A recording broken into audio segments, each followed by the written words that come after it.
एक सवाल पूछता हूँ आप लोगों से कि कल सुबह अगर आपके पास आपकी बाइक हो और एक प्यारा सा खाली रोड हो और आपको कुछ नहीं पता और डेस्टिनेशन हो आपकी स्पीति वैली, तो क्या तुम सीधा बाइक उठा के निकल जाओगे? पहले मैं भी यही सोचता था कि पेट्रोल डलवाओ, बाइक उठाओ और सीधा निकल जाओ एक लॉन्ग राइड पे। लेकिन कुछ दिनों बाद जब मैं निकलने जा रहा हूँ दिल्ली टू स्पीति के लिए, तब मेरे को सारी चीजें समझ में आ रही हैं कि एक स्पीति जैसी राइड के लिए हम लोगों को क्या क्या प्रिपरेशन करनी चाहिए और किन किन चीजों का सामना करना पड़ता है एक राइड पे जाने से पहले। क्योंकि वो राइड हमारी होने वाली है पूरे 9 दिन की और मैं आप लोगों को आज पूरा सब कुछ बताने वाला हूँ जो मैं अपने साथ कर रहा हूँ, जो मैं प्रिपरेशन कर रहा हूँ अपनी बाइक के साथ और अपने साथ। तो बने रहो इस व्लॉग में, मजा आने वाला है पूरा। व्लॉग के बीच में बारिश आ चुकी है। देखो, जब आप एक लॉन्ग राइड पे जाते हो तो आप लोगों को सारी प्रिपरेशन करके जाना होता है। सबसे पहली प्रिपरेशन होती है हमारी बाइक की, फिर हमारी खुद की प्रिपरेशन और उसके बाद हमारी पैसे की प्रिपरेशन, सारी की सारी फाइनेंशियल सारी चीजें। उसके बाद जाके निकल के आता है हमारा माइंडसेट प्रिपरेशन। तो ये सारी चीजें हम लोगों को मैनेज करके चलनी पड़ती है एक अच्छी खासी स्पीति जैसी राइड के लिए। क्योंकि स्पीति जैसी राइड पे तुम लोग सिर्फ बाइक को लेके नहीं जा रहे होते, अपनी खुद की रिस्पॉन्सिबिलिटी को भी लेके जा रहे होते हो। तो इस चीज पे मैं एक बात बोलूंगा, क्योंकि सपना देखना आसान है, तैयारी करना मुश्किल है मित्र। देखो, स्पीति मेरे लिए कोई रैंडम डेस्टिनेशन नहीं है, ऐसी बहुत सारी डेस्टिनेशन है जिनको मैं कवर करना चाहता हूँ। जैसे लद्दाख हो गई, पूरा नॉर्थ ईस्ट हो गया और अपना जंस्कार वैली हो गया, लद्दाख के सारे जितने भी एरियाज होते हैं, उमलिंगला पास हो गया। बट स्पीति मेरे को इसलिए पसंद है, इसलिए मेरी ड्रीम राइड रही है शुरू से, क्योंकि जो मैं नेचर वहाँ पे देखना चाहता हूँ ना, वो मेरे को वहाँ पे जाके फील करना है उस चीज को। क्योंकि स्पीति एक ऐसा प्लेस है जहाँ पे आप एकदम रिमोट एरिया में होते हो। जो सबसे बहुत सुंदर चीज होती है, वहाँ की रोड एकदम खाली होती है, वहाँ पे पब्लिक बहुत कम होती है। तो मेरा कहने का मतलब बस इतना है कि एक पीसफुल जगह पे मैं जाना चाहता हूँ जहाँ पे एक आध गांव हो, वो सारी चीजें मेरे को एक्सप्लोर करनी है। और स्पीति मेरी शुरू से ही एक ड्रीम राइड थी। मैं बहुत टाइम से ये सोच रहा था कि हम स्पीति जैसी राइड कब शुरू करेंगे। तो फाइनली वो दिन आ चुका है जब हम लोग स्पीति जा रहे हैं कुछ ही दिनों में। ये आप लगा के चलो 9 दिन की राइड होने वाली है हमारी पूरी। और राइड पे जाने से पहले आज हो गई है 15 अगस्त है आज, तो 15 अगस्त को हम लोग आपके लिए शूट कर रहे हैं। 28 अगस्त की रात को मैं स्पीति के लिए निकल जाऊंगा, रक्षाबंधन वाले दिन, वो भी रात को, ताकि त्यौहार वगैरह मना के निकले। और 9 दिन की हमारी ये राइड होने वाली है, जो 7 तारीख तक, 7 या 8 तारीख तक मैं घर वापस आऊंगा। और जो भी प्लानिंग है सारी इस व्लॉग में आगे चल के बताता हूँ। अगर यहीं बता दिया तो आप यहीं पे व्लॉग देख के खत्म कर दोगे ना, फिर उसका फायदा नहीं है। तो पूरा व्लॉग देखो, आगे सारी चीजें बताने वाला हूँ कि कैसे कैसे मैं क्या क्या प्रिपेयर करूंगा, क्या क्या मेन मेन चीजें होती हैं, किस किस चीज का आपको ध्यान रखना होता है, बाइक को कैसे प्रिपेयर करके चलना है, खुद को कैसे प्रिपेयर करके चलना है, क्या क्या चीजें इंपॉर्टेंट है, सारी चीजें डिस्कस करेंगे इसी प्यारे से व्लॉग में। तो बने रहना हमारे साथ। देखो, सबसे पहले एक चीज क्लियर कर देता हूँ, इंस्टाग्राम को देख के स्पीति जाना या फिर उस चीज को उस हिसाब से फील करना, वो बहुत डिफरेंट चीज है। अगर आप लोग इंस्टाग्राम को देख के स्पीति एक्सप्लोर करना चाहते हो तो उसके लिए मैं मना ही करूंगा, क्योंकि फिर तुम आधे से ज्यादा चीजें अपनी मिस कर दोगे। क्योंकि जो इंस्टाग्राम है और रियलिटी है उसमें बहुत फर्क है। और इसी चीज का मुझे भी डर है, क्योंकि इंस्टा पे बहुत सुंदर दिखता है स्पीति, रियल में कैसा दिखेगा वो मैं भी देखना चाहता हूँ। मैं देखो आप लोगों को एक ही चीज बोलूंगा कि हम लोग डेली रूटीन में एक ही लाइफ जी रहे होते हैं। ऑफिस, मेट्रो, उसके बाद क्या कहते हैं अपने घर की चीजें हो गई सारी, वही मतलब सुबह सुबह उठना 9 बजे, 9 बजे तो मैं उठता हूँ, 7 बजे आप लोगों को उठना, उसके बाद वही ऑफिस चले जाना, उसके बाद फिर वही बॉस की गालियां खाना। मैं मतलब ये सारी चीजें आप लोगों को सीधा बोलूंगा, बॉस की गालियां वालियां खाना हर किसी के साथ ऐसा नहीं होता। बट फिर वही मेट्रो से जाना, मेट्रो से आना, उसके बाद घर पे आके सो जाना। समझ रहे हो आप लोग, हम यही बेसिक सी लाइफ जी रहे होते हैं। बाकी जो हमारी राइड्स होती हैं वो होती है सैटरडे संडे वाली, की फ्राइडे नाइट निकल गए, सैटरडे को रुके और संडे को अपना घर आ गए, जैसे कि हम पहले करा करते थे।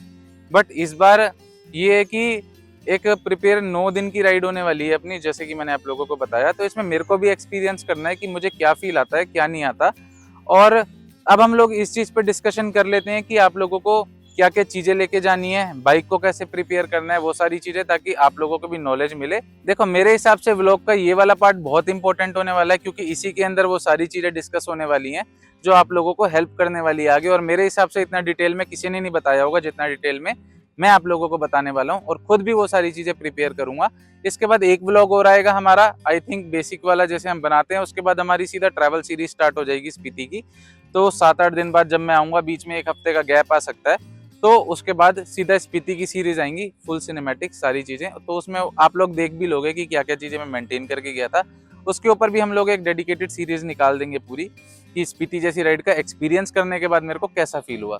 तो चलो स्टार्ट करते हैं मेन सारी चीजें, क्या क्या हम लोगों को कैरी करके चलना है और कैसे कैसे सारी चीजों का ध्यान रख के चलना है। लेकिन आप लोग यहाँ पे ये एक गलती मत करना, क्योंकि स्पीति जैसी राइड दिखती ब्यूटीफुल है लेकिन इतनी आसान उसकी प्रिपरेशन है नहीं बिल्कुल भी। देखो, हमारी बाइक हमेशा रेडी होनी चाहिए स्पीति जैसी राइड के लिए, लेकिन मैं आप लोगों को ये नहीं बोलूंगा कि बहुत ज्यादा एक्सपेंसिव मॉडिफिकेशन कराओ, बल्कि जितनी आप लोग कम मॉडिफिकेशन रखोगे अपनी बाइक में उतना ही आप लोगों के लिए चीजें आसान हो जाएंगी, और जितना ही आप लोग सामान कम रखोगे उतना ही आप लोगों के लिए और चीजें आसान हो जाएंगी। तो सबसे पहले डिस्कशन कर लेते हैं हम लोग टायर के ऊपर।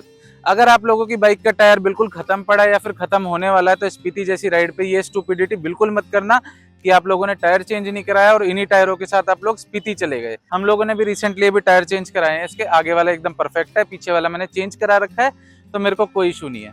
दूसरी चीज हमारी आ जाती है, वो है हमारी ब्रेक पैड और ब्रेक फ्लूइड, जो कि हमारा होता है ब्रेक का ऑयल। ये दोनों चीजें आप लोगों को बिल्कुल ध्यान रखनी है। सबसे मेन चीज है हमारा डिस्क को देखना, डिस्क के अंदर कोई भी प्रॉब्लम ना हो, तो ये चीज देखना बहुत जरूरी है, क्योंकि एबीएस का होना भी बहुत जरूरी है। अगर उसमें कोई प्रॉब्लम आ रही है तो दिक्कत भी हो सकती है, तो ब्रेक हमारा सेकंड पॉइंट बनता है। तो तीसरी चीज है हमारी चेन, जिससे हमेशा सारे के सारे परेशान रहते हैं हर बाइक का, ल्यूब्रिकेशन और क्या नाम है, चैन का जो टेंशन होता है, वो सारी चीजें जो उसकी वो रिंग्स वगैरह होती हैं, वो सारी चीजें देख लो, शोरूम पे एक बार ले जाओ, पूरी बाइक का जनरल चेकअप करवाओ, उसमें चैन एक बार वॉश करवा लो अच्छे से, और उसके बाद उसको ल्यूब करवा लो, या फिर आप घर पे खुद भी कर सकते हो, क्योंकि चैन ल्यूब हर 500 किलोमीटर पे होना बहुत जरूरी है।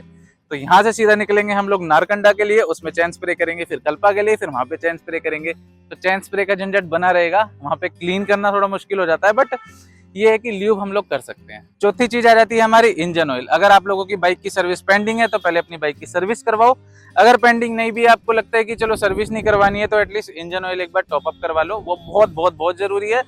और उसके बाद आता है हमारा कूलेंट।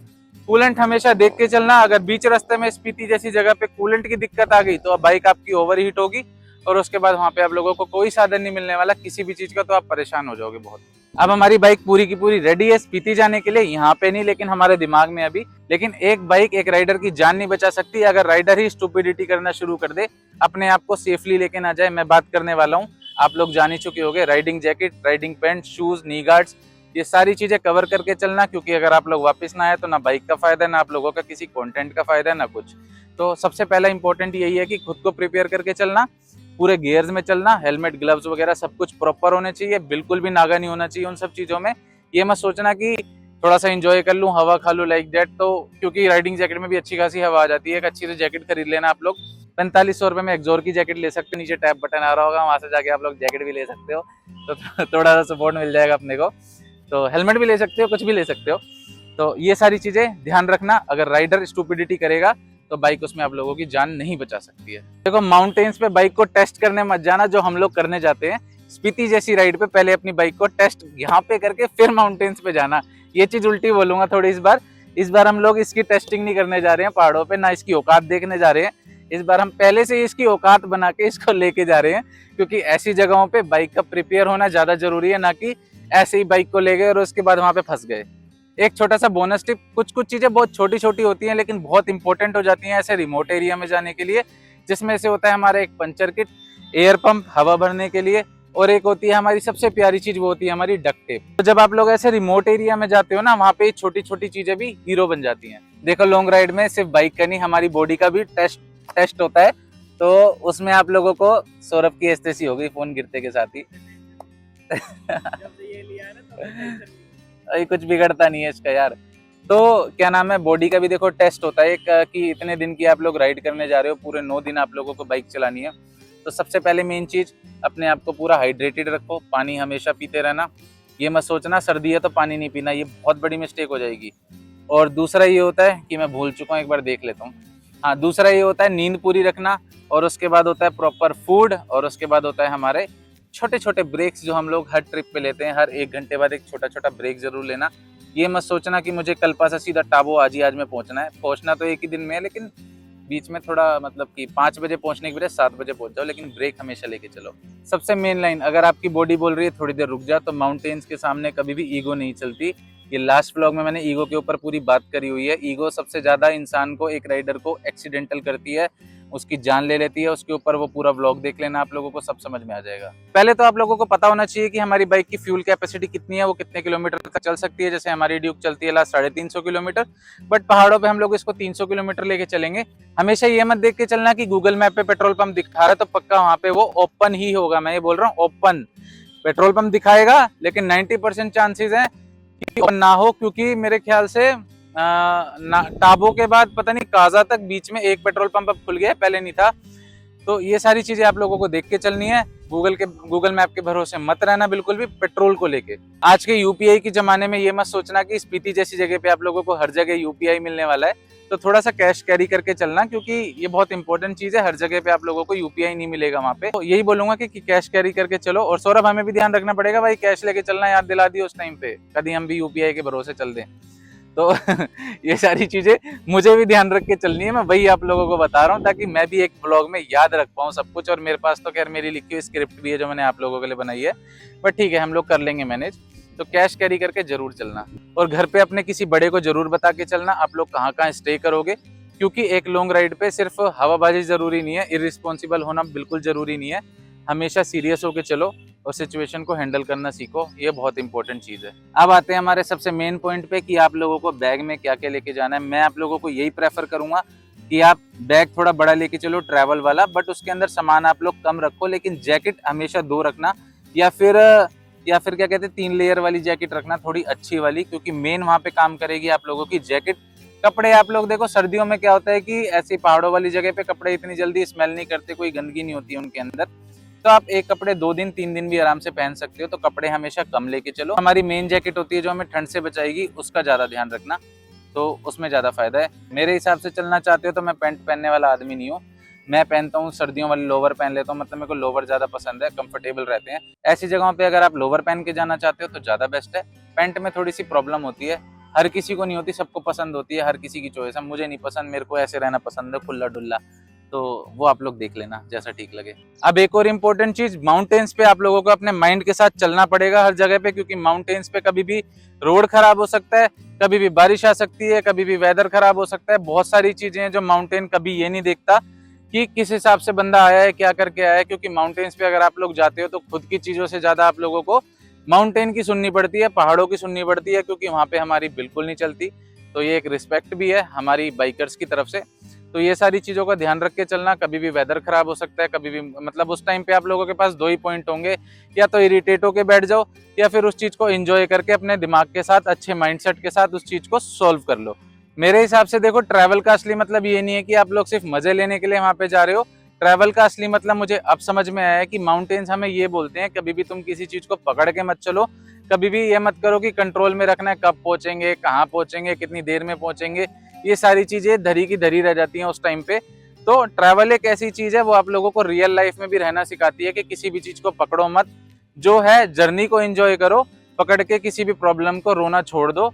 ये सारी चीजें आप रियल लाइफ में भी इंप्लीमेंट कर सकते हो। मैं भी ये चीज कर चुका हूँ अपनी लाइफ में। मैं कुछ नहीं पकड़ता, मैं अनएक्सपेक्टेड चीजें करता हूँ। मैं कल भी सौरभ से यही बोल रहा था कि स्पीति वाली राइड पे हम ये भी डिसाइड नहीं करेंगे कि कौन सी जगह पे हम लोगों को पर डे रुकना है, मतलब लाइक हमें नहीं पता कि हम नारकंडा ही रुकेंगे, सीधी सी बात। जो होगा अपने आप होगा। और ये मेरे साथ पहले भी एक्सपीरियंस हो चुका है। एक बार हम लोग बिना एक्सपेक्टेशन के राइड करने गए थे, सोजा वाली राइड पे, मतलब बोरिंग था, वो इतना कुछ खास नहीं था, तो हमने सोचा कि चल आज जो होगा एंजॉय करेंगे, कुछ नहीं पता कहाँ रुकेंगे। तो वहां हम लोगों के शिव जी के दर्शन हुए, वहां हम लोगों को लंगर मिला बहुत अच्छा, हमें पता ही नहीं था कुछ। उसके बाद उन्हीं बंदों ने हमें एक इतनी सुंदर लोकेशन दिखा दी, एक हेलीपैड के ऊपर टॉप पे बिल्कुल। तो वहां पे जाके हम लोगों ने स्टे करा। ये तभी पॉसिबल हुआ क्योंकि हम लोगों ने कोई एक्सपेक्टेशन नहीं रखी थी। अगर हम एक्सपेक्ट करके जाते कि हमें हेलीपैड पे रुकना है तो शायद इतना मजा ना आता, क्योंकि हम पहले ही उस चीज को प्रिपेयर करके चल रहे थे, और बीच में कोई दिक्कत आ जाती तो माइंड खराब हो जाता पूरा। तो इसलिए हमेशा अनएक्सपेक्टेड होके चलो, प्रिपरेशन करो हर चीज की। ये मत सोचो कि कहाँ रुकेंगे, क्या करेंगे, मस्त एकदम निकल जाओ। मत प्लान करो कि आज हमें नारकंडा ही रुकना है, लाइक दिस, समझ रहे हो आप लोग। तो ये बहुत प्यारी चीज है, ये रियल लाइफ में भी इंप्लीमेंट कर सकते हो आप लोग। बहुत सुकून मिलता है, कोई दर्द नहीं होता कभी देखो, ये वाला ब्लॉग सिर्फ एक प्रिपरेशन वीडियो नहीं है। इसमें ये है कि जब आप लोग दोबारा दीप बैकपैकर को देख रहे होगे तो उस टाइम शायद मैं क्या नाम है, शिमला टू काजा कर रहा हूँ, या फिर काजा टू मनाली कर रहा हूँ, और ये मेरे सामने, तो मेरे को थोड़ी सी हंसी आ रही है। तो यही है, इस वाले ब्लॉग को प्यार देना, और इसको कमेंट में जरूर बोलना चलेगा साथ में, क्योंकि यही है जो मेरे फोन सारी चीजों का ध्यान रख लेता है। और सामने है हमारे E20 पेट्रोल। ये पी के हम लोग जाएंगे 15 अगस्त मनाने। ये पी के हम लोग जाएंगे 15 अगस्त मनाने। तो इस वाले व्लॉग को प्यार देना, बहुत मेहनत लगती है। और ये मैं गीला क्यों रखा हूँ, ये पसीना नहीं है, बता दूं आप लोगों को। शूट करते करते बारिश आ गई बहुत तेज एकदम, और दोनों के दोनों भीग गए, पूरी बाइक वो हो गई। और आज है 15 अगस्त। सबसे बढ़िया बात क्या है, हमारा तिरंगा मस्त लहर रहा है और हवा अच्छी चल रही है। तो हम जा रहे हैं घर पे पतंग उड़ाने के लिए। आपका भाई काइट फाइटर भी है और हम लोगों ने मंजा भी मंगवाया है। कौन सा है रे, हमारा इजाज बेग का 8400 आर्टिकल पे मंजा है अपना। बस यही समझ लो, हैमर है, हैमर की वो है हमारे पास। और टूर्नामेंट वाली काइट्स भी है। आज हमने सुबह एक पतंग से 20-25 पतंग काटी थी कम से कम, मैं गिनती भी याद नहीं है, बस काटते ही चलेगा खींच मार मार के। तो अब 3 बज चुके हैं, अब पूरा पतंग उड़ान दो हमें और इस वाले व्लॉग को प्यार देना। बाय बाय, मिलते हैं नेक्स्ट व्लॉग में। एक व्लॉग और आएगा, उस पर सीधा स्पीति की सीरीज आएगी। तो बाय।